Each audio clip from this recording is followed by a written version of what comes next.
দর্শক, ফুলকি কনস্ট্রাকশনের আরেকটি নতুন ভিডিওতে আপনাদের স্বাগত। তো এখানে আপনার একতলা বাড়ির ফাউন্ডেশন করা হয়েছে এবং এখানে এখন গাঁথুনি কাজ চলমান রয়েছে। তো আমরা আসলে পুরো বাড়িটা ঘুরে ফিরে দেখাবো যে কাজগুলো কীভাবে করা হয়েছে এবং কত মিলি রড ব্যবহার করা হয়েছে। এবং এখানে আপনার একটি রুম, একটি বাথরুম এবং একটি কিচেন দিয়ে কিন্তু এই বাড়িটা করা হয়েছে। সর্বপ্রথম আমি আপনাদেরকে দেখে নিচ্ছি যে এটা আপনার কলামগুলো এবং বিমগুলো কত সাইজ করে করা হয়েছে। এখানে আপনার যে কলামগুলো রয়েছে সেগুলো আপনার 10 ইঞ্চি বাই 10 ইঞ্চি করা হয়েছে এবং দেয়ালগুলো 5 ইঞ্চি করা হয়েছে এবং দেয়ালে আপনার গ্রেড বিমের নিচে আপনার সেখানে আপনার 10 ইঞ্চি ইটের গাঁথনি দেওয়া হয়েছে এবং গ্রেড বিমটার উপরে আপনার আরেকটা 10 ইঞ্চি ইটের গাঁথনি দেওয়া হয়েছে এবং গ্রেড বিমে আপনার 10 ইঞ্চি বাই 10 ইঞ্চি এই গ্রেড বিমটা করা হয়েছে, দেখতে পাচ্ছেন যেটা ঝুলন্ত গ্রেড বিম। তার নিচে কিন্তু আপনার ইটের গাঁথনিও রয়েছে।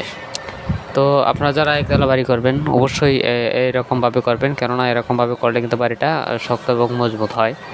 তো আসলে এই বাড়িটার মধ্যে আপনার দরজা রয়েছে আপনার 3টা, মেন দরজা রয়েছে 3টা এবং বাহিরে একটি দরজা এবং ভিতরে আরও 2টি দরজা এবং জানালা রয়েছে, টোটালি 3টা জানালা রয়েছে। আর এখানে আপনার বাথরুম রয়েছে এবং কিচেন রয়েছে। এবং এখানে এই বাড়িটা আপনার বর্ষাকালে করা হয়েছিল। তো তার প্রেক্ষিতে একটি বিষয় হচ্ছে, দেখতেই পাচ্ছেন এখানে কিন্তু আপনার নিচে কিন্তু এখনও মাটি পড়ে নেই। তো এখানে মাটি দেওয়া হবে। তো ভালো হয়তো যদি এখানে আপনার নিচে 5 ইঞ্চি একটা ইটের গাঁথনি দেওয়া হতো, যেহেতু 10 ইঞ্চি আপনার গ্রেড বিম, ঝুলন্ত গ্রেড বিম। তো সেক্ষেত্রে মিস্ত্রিরা বললো যে না দিলেও চলবে। তো এখানে দেখতে পাচ্ছেন যে আপনার পুরনো যে আপনার ফ্লোরটা ছিল সেটার উপরেও কিন্তু গ্রেড বিমটা বসায় দেওয়া হয়েছে। তো আপনারা যারা বাড়ি করবেন অবশ্যই যে চেষ্টা করবেন যে গ্রেড বিমের নিচে আপনার 5 ইঞ্চি ইটের একটা গাঁথনি দেওয়ার জন্য, কেননা আপনার ইটের গাঁথনিগুলো নিচে দিলে কিন্তু উপরে বিল্ডিংটা শক্ত হয় এবং মজবুত হয়। তো অনেকেই কিন্তু এরকমভাবে দিয়ে দেয়, আপনার নিচে কোনো ধরনের গাঁথনি দেয় না এবং শুধু মাটি দিয়ে দেয়, কিন্তু মাটি দেওয়ার পরেও কিন্তু পরিপূর্ণভাবে সেটা হয় না। তো এখানে আপনার এই বাড়িটিতে এখন যে আপনার ইটের গাঁথনি চলছে, তো দেখতে পাচ্ছেন এখানে অন্যান্য ওয়ালটা যে আপনার দেয়ালে যে ওয়ালটা রয়েছে সেটা কিন্তু ওনার প্লাস্টারটা একেবারেই ফাটায় নাই, শুধু আপনার এখানে একটু হাতুড়ি দিয়ে একটু কুচিয়ে নেওয়ার পরে কিন্তু এখানে গাঁথনি চলছে। আর এটা হচ্ছে আপনার এই বারান্দার অংশে আরেকটি আপনার একটি কলাম।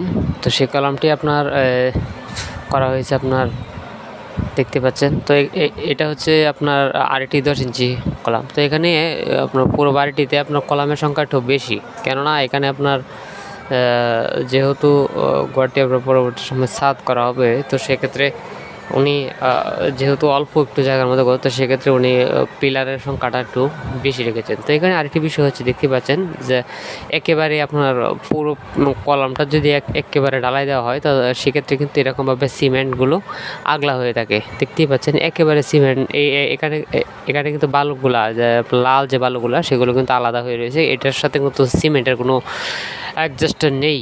তো সেক্ষেত্রে কিন্তু আপনাদেরকে অবশ্যই অর্ধেকটা করে পিলার ডালাই দিতে হবে। আর অনেকেই আছেন আপনারা একেবারে পুরো পিলার একসাথে ডালাই দিয়ে দেন। একসাথে ডালাই দেওয়ার পরে কি হয়, মশলা যা আছে সেটা কিন্তু নিচে চলে যায়। উপরের যে মশলাগুলো রয়েছে, যে বালিগুলো রয়েছে এবং ইটের কোয়াগুলো রয়েছে, সেগুলো কিন্তু উপরে থেকে যায় এবং যে মশলাটা সেটা কিন্তু নিচের দিকে চলে যেতে পারে। তো সেক্ষেত্রে আপনারা অবশ্যই অর্ধেকটা করে আপনার কলাম করবেন, অর্ধেকটা করে পিলার করলে কিন্তু সেক্ষেত্রে ভালো হয়।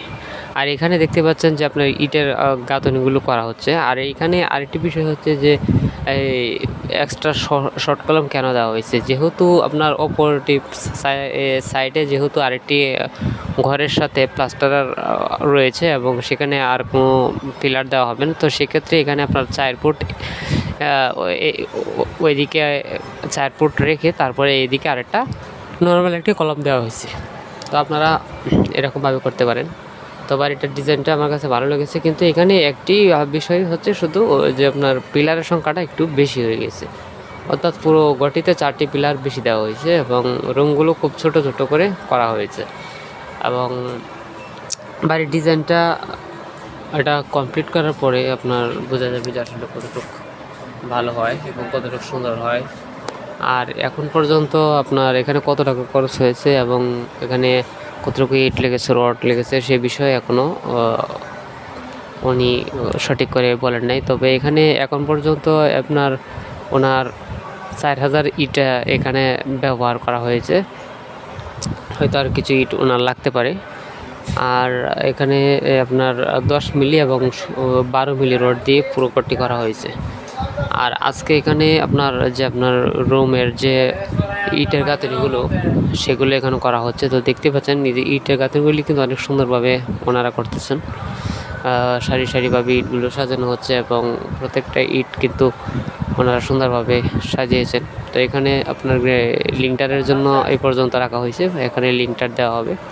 আর এখানে আপনার সাইডের দেয়ালের অংশে আপনার দরজার অংশে কিন্তু এই যে আপনার গাঁথনিগুলো করা হচ্ছে এবং সেটাকে আপনার সল করা হচ্ছে। তো আপনারা যারা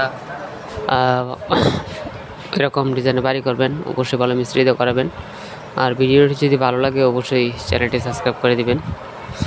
আর অবশ্যই আপনাদের মূল্যবান মতামত কমেন্ট করে জানাবেন।